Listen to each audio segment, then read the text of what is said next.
Hey folks, today we're going to take a look at one of the other virtues in our camaraderie unit. Specifically, we'll be looking at the virtue of compassion. So hopefully, prior to watching this video, you have a good sense of camaraderie. You've looked at my notes, maybe watched the video, have a good sense of what the general idea is, and this is one of your options. Okay, so let's dive into this one. Okay, so compassion.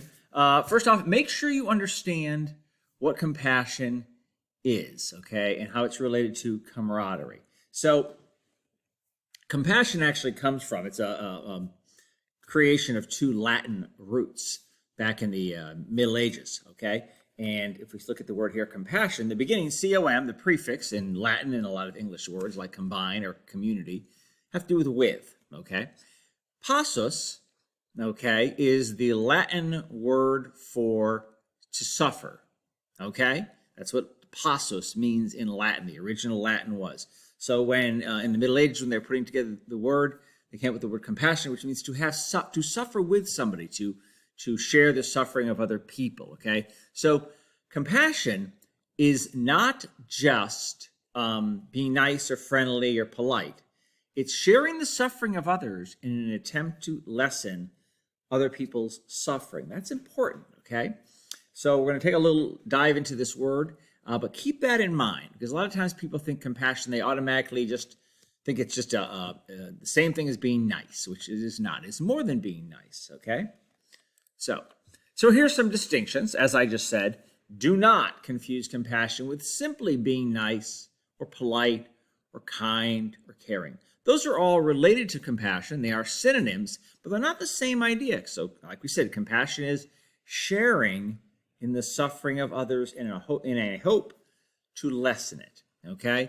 And so what that means is real compassion is difficult. It often involves an actual investment of ourselves in the lives of other people, okay? So a lot of times people want to write this essay, they'll say, oh, compassion could be as nice as giving somebody a smile or waving at somebody. That's nice, that's polite. Is that compassionate? Maybe, maybe not. I mean, it doesn't cost me a lot right now to smile. How you doing, guys? Okay, I waved at you. Did it really, was it an investment on myself? Pretty weak, okay? So, I would also, I didn't put it down here, but I also make sure that you think about, sometimes people want to write this essay and they want to talk about what they call self-compassion. But, you know, really, that's kind of a made-up modern concept. Compassion really means suffering with others, not just with myself, because we all know how to suffer with ourselves. We all have problems, issues, crises, stuff like that, and we suffer with ourselves, okay? But real compassion is getting outside of ourselves and sharing the suffering of others, okay?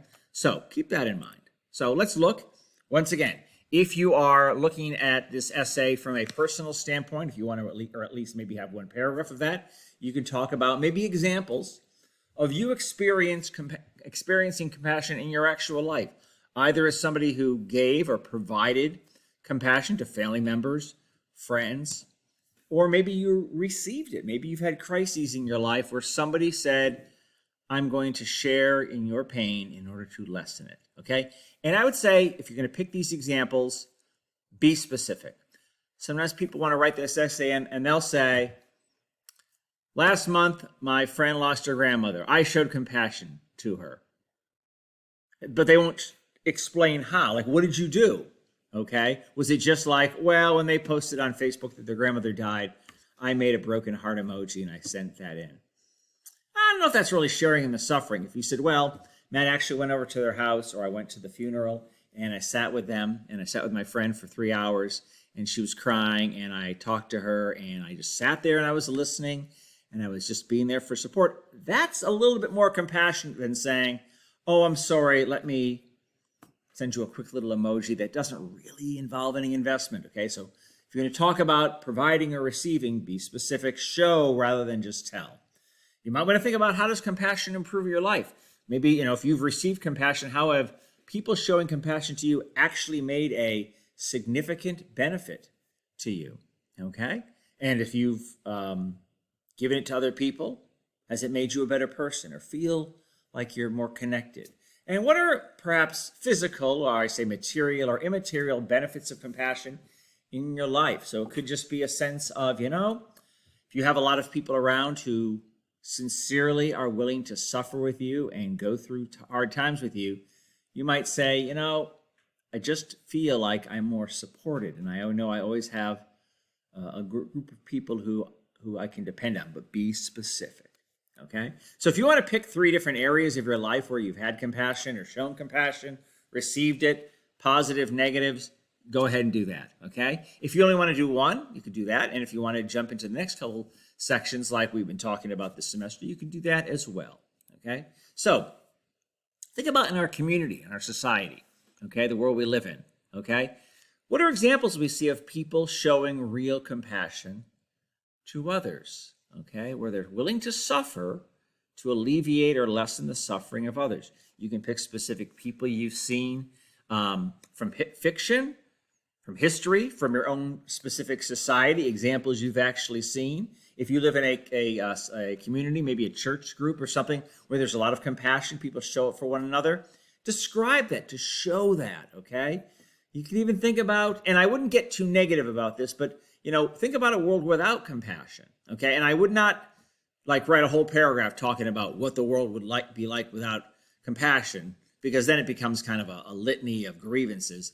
But you might want to think about how, without compassion, we don't have people who might be willing to donate blood, donate organs, go into burning buildings as firefighters, first responders, volunteers, all those things.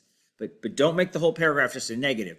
Maybe you can mention it and then talk about why is it good that we have these virtues, okay? And maybe think about, why should we prefer a community with so much compassion, even if I'm not receiving it, even if if there's a disaster in my area and other people show up and they help out, I'm not receiving anything because it's not my house that burned down or whatever it was. But why is that good? Okay, I benefit from that. All of us benefit when other people are shown compassion to, okay? And of course, if you choose to have a section on a democracy or a republic and why this virtue is important, think about our country. And this is related to friendship and tolerance that are all within the concept of camaraderie.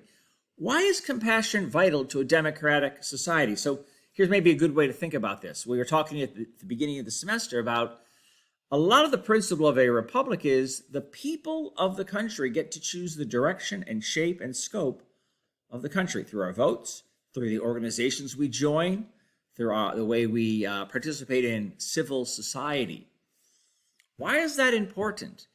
Okay, if we live in a society, in a country, and we say, you know what, there's a lot of good, compassionate people who are willing to share in the suffering of others, that's probably going to help us feel better about the world we live in, because we're like, you know what? Even if I'm not compassionate or as compassionate as I could be, there are good people out there. That makes me want to believe that there's good people out there. That's going to probably make me more likely to vote, more likely to join our society, in terms of other ways, joining civil organizations and stuff like that. Those are all good things. They help kind of engender or create a sense of goodwill with people in my society, even if I've never met them, and I never will meet them, but I'm like, there are good people out there. They're willing to suffer, okay? Think about maybe how do we, as a country, encourage or develop this virtue in our fellow citizens, okay? And finally, if you're using dictionary definition, any of the readings we have, outside sources that talk about the benefits of compassion, you want to make sure you have in-text citations, of course, and you then would have a references or works cited page using APA or MLA format, okay? So hopefully this gave you some ideas of what to do in this essay and maybe some areas to stay away from. Just having done this essay before, I know where sometimes people get kind of bogged down in certain sections and they can't kind of get themselves out of that dark spin of what would the world be like without compassion, okay? And then it just becomes a litany of grievances, okay? It's not as exciting as you might think to read. Okay? Best of luck.